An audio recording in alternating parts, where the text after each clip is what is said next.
All right, back from break. As we said starting out, Chapter 12 is kind of divided into these two parts. There is the static equilibrium portion, which we looked at in the earlier part of the lecture today. And now we're going to follow this up with the second half of the chapter. And the second part of the chapter is looking at properties of materials. So it's looking at elasticity and what we call stress and strain. So let's go ahead and get started here. Let's take a look at, here is this hook that we've set up. Here is a ceiling maybe, and there's a hook suspended from it. Now what we're going to, and this is made out of some kind of material, what we're going to do is we're going to stress it out. Okay, this is referred to as stress when we exert some kind of a force that tends to stretch out the material or compress it. So we're going to stress this material by placing an object here. Now what happens is there's a force of mg down on the object that sets up a tension on the, how is this attached? Not sure. Okay, I was thinking it was just attached to this hook. In any case, what there is there's a force the size of mg pulling down on that object. Now, there's also a force, notice that a lot of times they leave this out. This object is not breaking off the ceiling, so the ceiling is holding this object off by holding it up by some force, and then there's a force pulling down on it due to the presence of that weight. What that will lead to is the object stretches out a bit, and that's called strain. So whenever an object stretches out or compresses, anytime an object, a material object, is placed under some kind of a stress, then it changes the shape a little bit, and that amount by which the shape changes is called the strain. So in this example, the delta L is the strain. We'll see there's a more detailed version of this. But what they're saying is that the force is going to result in a certain amount of strain. Now this is a formula that they've brought back from, where was it we first did springs? I guess that was chapter 7, maybe. So they're saying all materials have elastic properties to them that you can kind of think as a spring constant. But we're not going to be using the spring constant. It's going to be a little different. So we'll see more of the details. Now what happens with this material? Let's go back and ask. Here is this column of steel or aluminum or whatever. And what we're going to do is we're going to attach it to the ceiling, and then we're going to start stressing it by placing a larger and larger and larger and larger load. What eventually happens to this material? Now what we're assuming is that the material is firmly anchored into the ceiling. So this is really, really well anchored here, and it's attached here very firmly, so it's not going to break at the ends. What we're going to do is we're going to follow the material as it stretches out more and more, as it strains more and more. Here's what happens. So, and I always feel like these graphs are a bit backwards. So I'm going to start by saying the force goes up, and as the force increases, we put a heavier and heavier object on that. The column, that girder, begins to stretch. So here is the length of that support structure, and we put weights on it, and it begins to stretch out. And initially, there is what's called a proportional region, and through the proportional region, the amount that it stretches for most materials, the amount that it stretches is roughly proportional to the amount of force that we've placed on it. So again, as the force goes up, the material stretches, and that amount at least initially, is proportional. Now, at some point, the material starts to stretch an additional amount. We have gone past what we consider to be the proportional limit. Once we get past the proportional limit, then the stretching is more extreme, and the material itself is getting close to where it might fail. So a little bit more force here, and we've reached what's called the elastic limit. At the elastic limit, if we cross the elastic limit, the material won't return to its original length. You know, up to that point, what we're thinking is, hey, if I remove all of the mass, this vertical column is going to recover back to its original length. I've stretched it out, but it can pull itself back together. Once we pass the elastic limit, that's not going to happen. The different parts of the steel or aluminum have now separated internally in a fashion where there are now fractures starting to show up within the material itself. It's not going back to the arrangement of atoms that we had before. So we've passed the proportional limit, then the elastic limit, and then we hit what's called the plastic region. Not good. So now the piece of steel or aluminum behaves like a piece of taffy. It just stretches out variably. And notice we haven't increased the force much. We were able to increase the force, increase it, right up to the proportional limit. And then things started happening pretty quickly. A little more force and we passed the elastic limit. A little more force and we went into this plastic region where it's just taffy. And then at some point it breaks, it fails. So the material actually has fractured. Okay? So that's what we see with different sorts of materials. So you could bring in different materials. You could bring in steel or aluminum. You could bring in bone, for example. Find out what happens when you stretch out whatever kind of materials and see what their properties are like. All right, the way the formulas are set up here, so this is what the formulas actually look like. The strain that we have depends on L naught and delta L. And it's unitless. It's a ratio of delta L over L naught. The stress, and it's unitless, the stress is in newtons per square meter. Now the stress is not specifically the force, it's the force per cross-sectional area. So if I make the column wider, it is expected to be able to support more force. And then finally, we have what's called the elastic modulus. So, or Young's modulus, that's the property of a particular material. So let's take a look. That's the formula. And here is a list of elastic moduluses. So here is the elastic modulus. It's in units of newtons per meter squared. And they're listing iron and steel and brass and aluminum and concrete and brick and marble and granite and wood. And then they're showing how elastic the materials are. Now, the larger the number with the elastic modulus, the more rigid.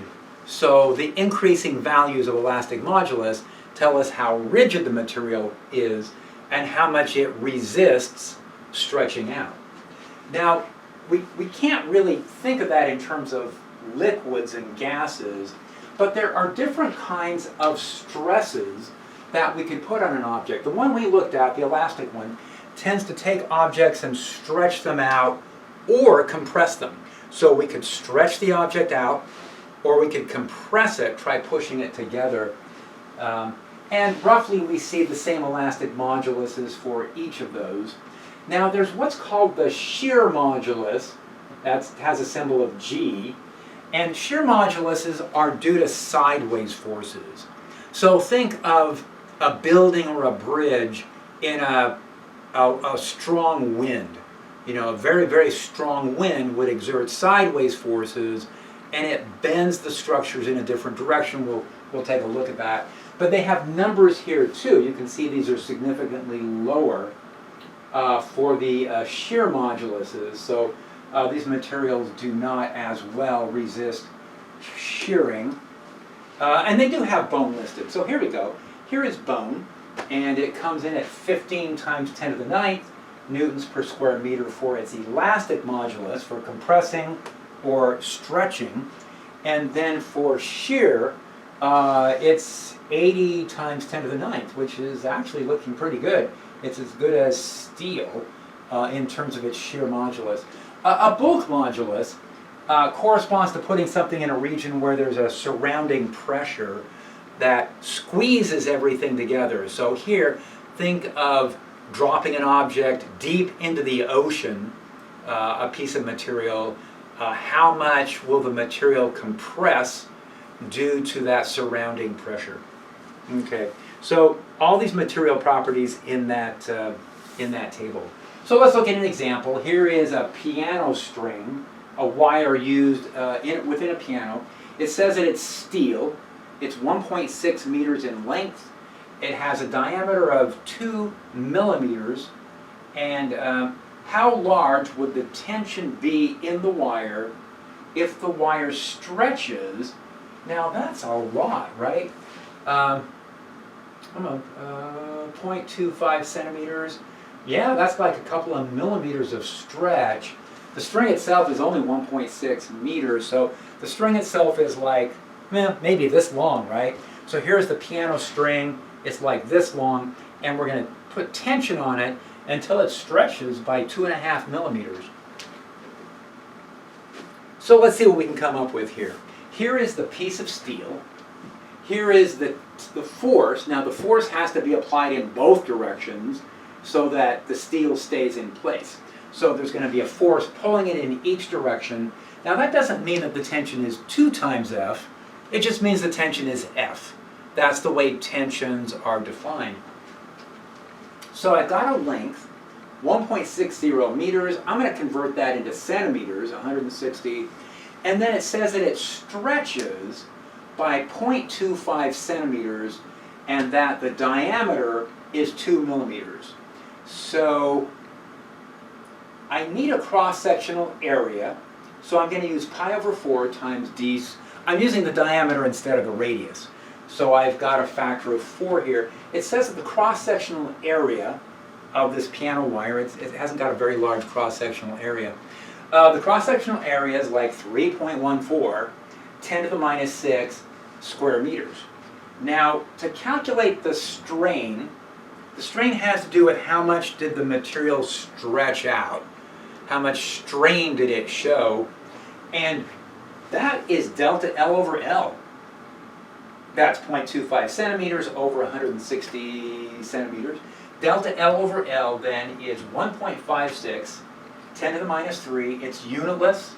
The centimeters canceled out, top and bottom.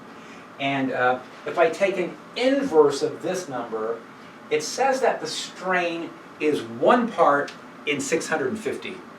So it has stretched out, by 1 part in 640. Did I say 50? 640. And that's a fair amount of stretch. 1 part in several hundred is actually a fair amount of stretch that the string undergoes. So let's see how much tension there is. And so for that, we're going to come back and write the formula here that they gave us. Delta L is equal to 1 over E. So as E gets bigger, the delta L gets smaller. This is F over A, which is the stress. And this is the original length. Now, I'm going to rearrange this so that it says the stress that we need to stretch out the string is going to be equal to the elastic constant, the elastic modulus, times the strain, delta L over L.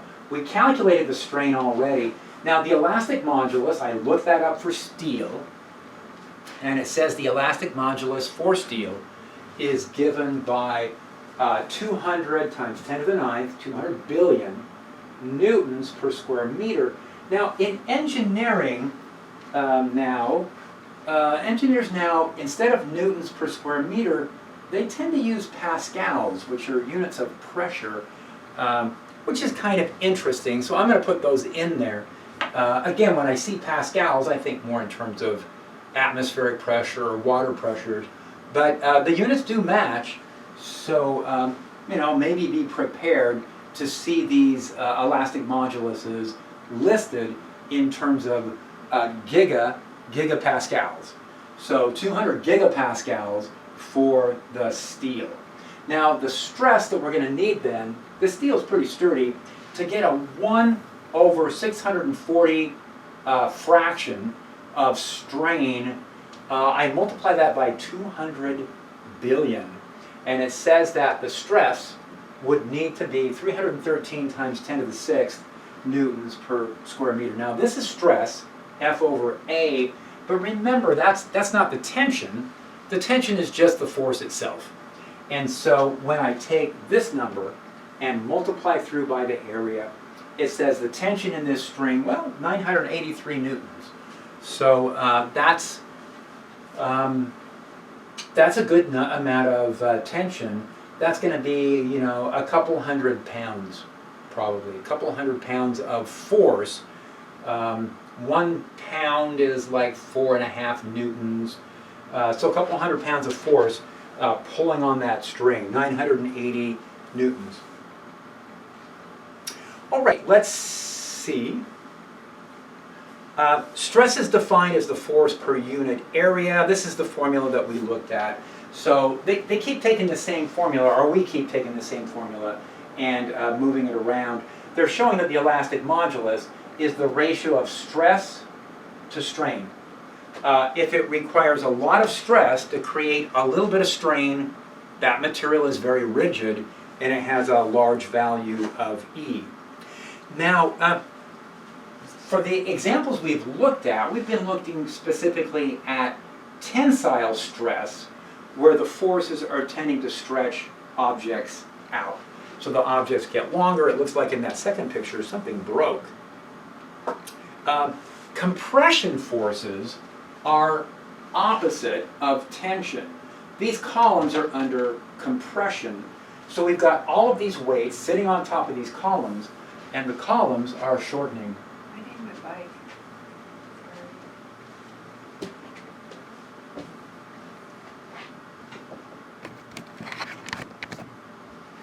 So with the columns that we have here, this is under compression. So instead of being stretched out, what's going to happen here is these columns are going to be shortened.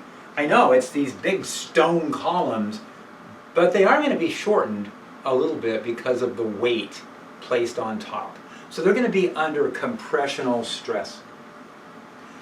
Now what the picture looks like here is, well, here was tension, and so we get an elongation. Now these pictures sometimes can be confusing. Maybe it seems like only the ends of the material are stretching, but the stretch takes place throughout the material. Right, so we've got a stretch that's kind of uniformly placed throughout the material that we have. All right, now under compression, what's going to happen is the material is going to get shortened, and again, the compression takes place throughout the length of that column. So this is tension, this is compression. Both of those are taken care of with the elastic modulus. Now this is shear. We talked about that a little bit before. It's like a building being blown over, not blown over, a building being pushed by the wind. The building could shift a little bit. One of the common examples that gets used for this is a book. With a book, you can push down on the book to compress it, but if you push with sideways forces on the book, it deforms the object in that direction. And so what they're showing here is for this length, we're getting a lot of sideways motion. For this length, we're not getting as much. So they're showing that the delta L is proportional to L naught. Let's see if we have a better diagram. Yeah, so let's go back to this one. So what's happening here is that the L naught and the delta L are perpendicular. Now that's different from what we've seen before. having these two be perpendicular to each other. All right, so that's what a shear stress looks like. And here's the formula. So the formula looks the very same, kind of deceptively, except it's 1 over the shear modulus instead of the elastic modulus. The stress is there, F over A, and the strain is there, but remember,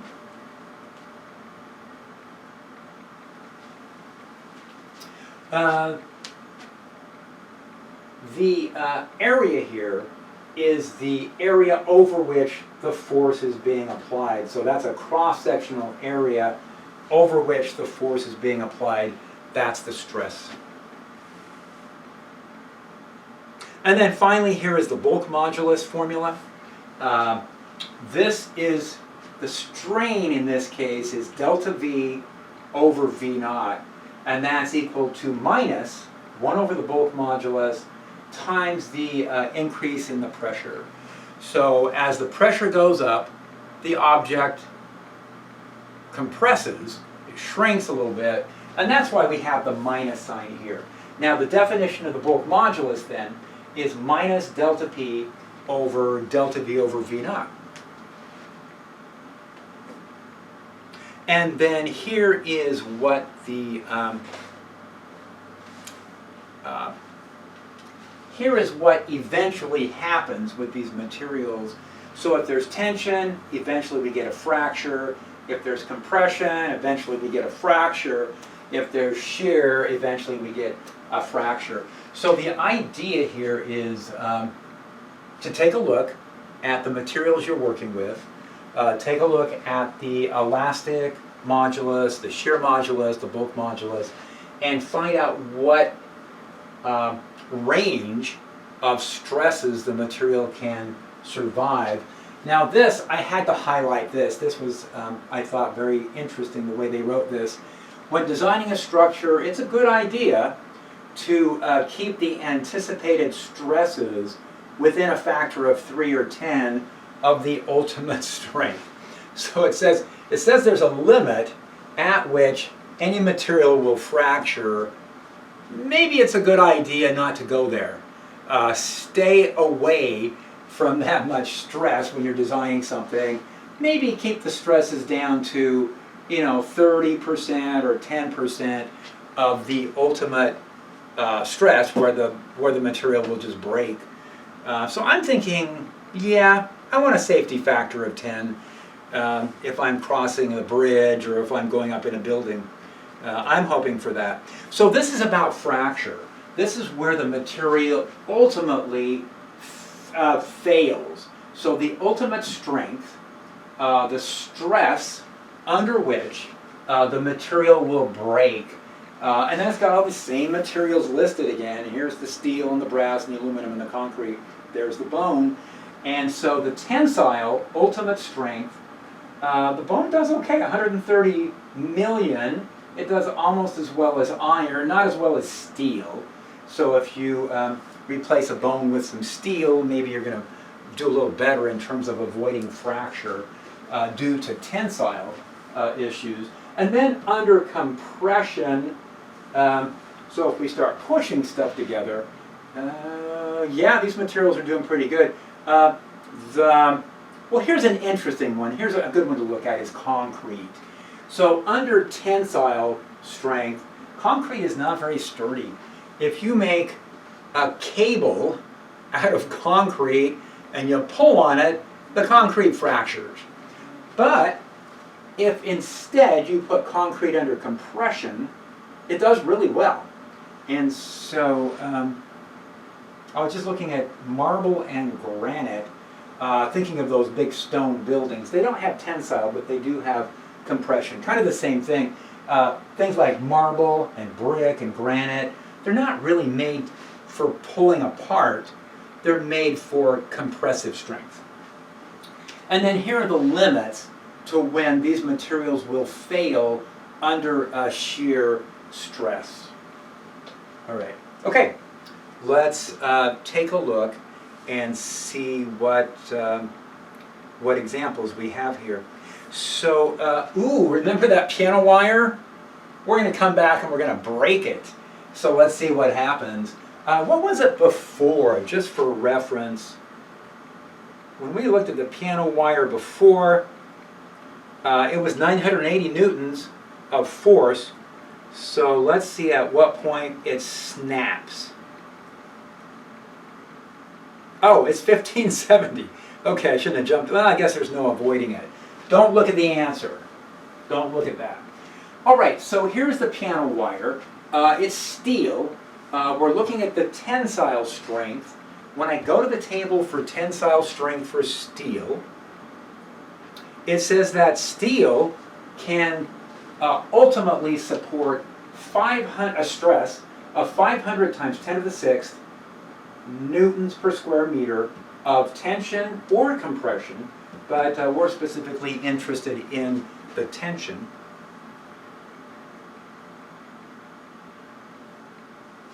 And then, so here is the ultimate strength, 500 times 10 to the 6th, 500 million. Now the cross-sectional area, we calculated that before, 3.14, 10 to the minus 6. So in terms of stress, to find out the ultimate stress, we take, or to find out the ultimate force, we take the ultimate stress and multiply it by the area. So at this stress value, the piano wire snaps, it breaks. And this is the cross-sectional area. It says that for a wire of this thickness, it can support a tension up to 1,570 newtons, and then it snaps. Now the wire we looked at was what, 980, something like that, newtons. So it doesn't sound like a safety factor of 10 to me. Anyway, those are the way, that's how you use these, you use the tables of information. So if anything were to show up on an exam with this, anything on the midterm, I would provide all these numbers. Don't think in terms of copying all these numbers down into your notes somewhere. It's not needed.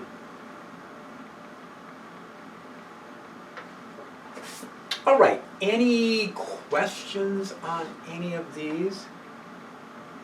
We broke the piano wire. What is there left to do? And not much. We might wrap things up a bit early today. Let's talk a little bit about a few structures. Here are some really pretty bridges. This is Manhattan, right? Anyway, that looks like Battery Park. Okay, so here are a couple bridges. When we build bridges of this size, trusses, it says, are too heavy, so we end up using what we call suspension bridges. That's a solution, and the roadway is actually suspended by closely spaced vertical cables.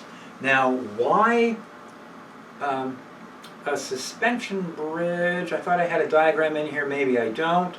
I don't see it. So if we take a look at this bridge right here, let's take a look at this one. What would happen is that the towers are under compression. So all of the weight of the bridge ultimately is transferred to the tops of these towers. So that's a compressive force, and that means that when we build the bridge, we start by building the towers. We put some nice foundations in place under the water, and we build some very sturdy foundations, and we build these very sturdy towers. They're going to be under compression. Now, the cables are under tension. So the cables get stretched out, whereas the towers get compressed. But at the end of the day, the entire weight of the bridge is being supported by the towers. Okay? And then the cables, so there's these cables that run between the towers, and then individual cables going down to the roadway. So the roadway has a gravitational force pulling it down. It has all these cars driving across, and the cables have to provide enough upward force to offset that. So go take a look at the north end of the Golden Gate Bridge. Maybe you've visited there. They have a really nice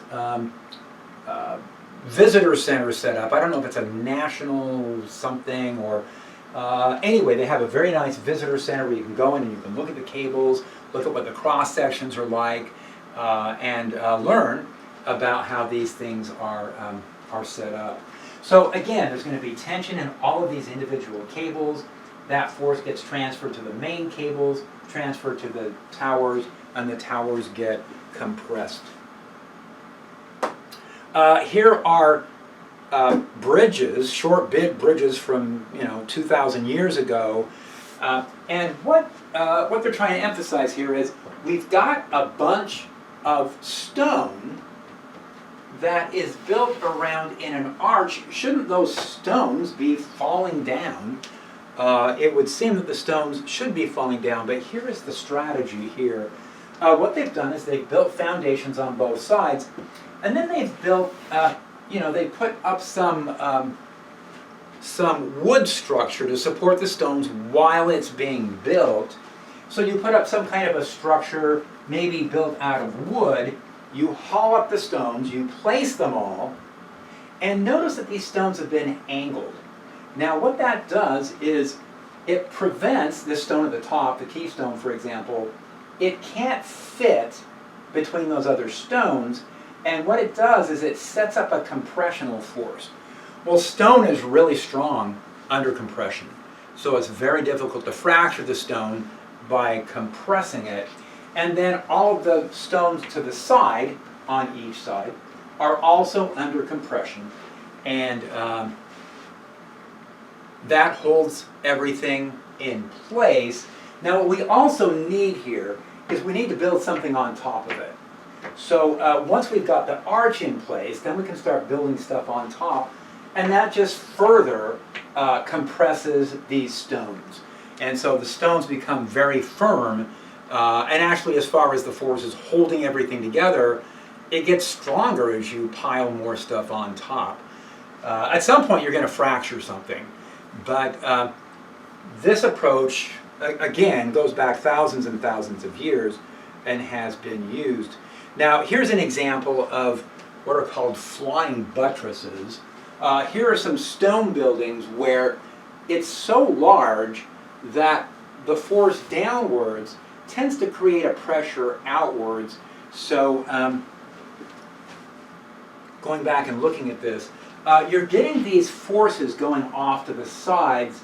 You run the risk of pushing the walls outward due to that compression. So you build other structures to reinforce. If this is where you see that the walls are being pushed outwards, you build additional structures to support those. Okay, and then here is a dome, a three-dimensional dome. So rather than just a single arch, what you've got here is a round circular structure, and then you place a lot of carefully measured stones into there, again with some kind of maybe a bunch of a wood structure built inside that initially holds everything in place while you're building it. And then you got to remove that structure and see if you built it right. And I'm sure there are techniques where you would check to make sure that everything is ready to remove the support structure, and then it stays up by itself. Kind of remarkable, huh? Okay, that looks like chapter 12. I think we can go ahead and stop there.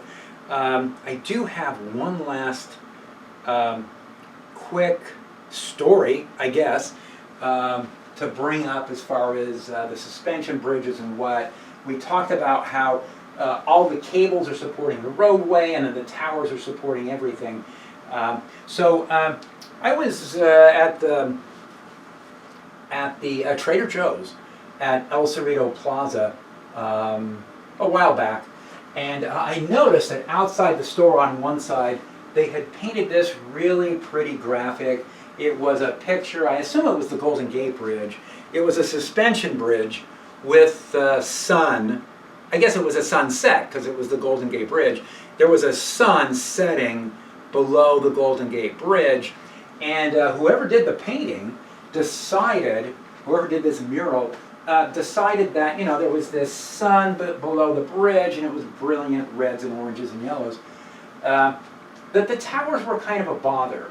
So they had left out the towers here, and they left out the towers here, and I couldn't look, right? I thought, but wait, the towers are holding everything up. They've removed the towers, now what's going to happen to that bridge?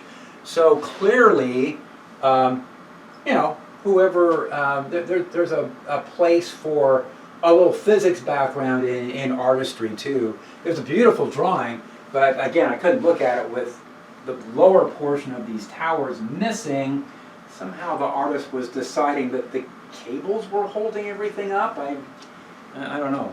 Anyway, those are the kind of things that you run into from time to time, and you go, oh, that wouldn't work. All right. So we're through with chapter 12. If you guys have any questions on anything, stop by office hours. We will get those questions looked at.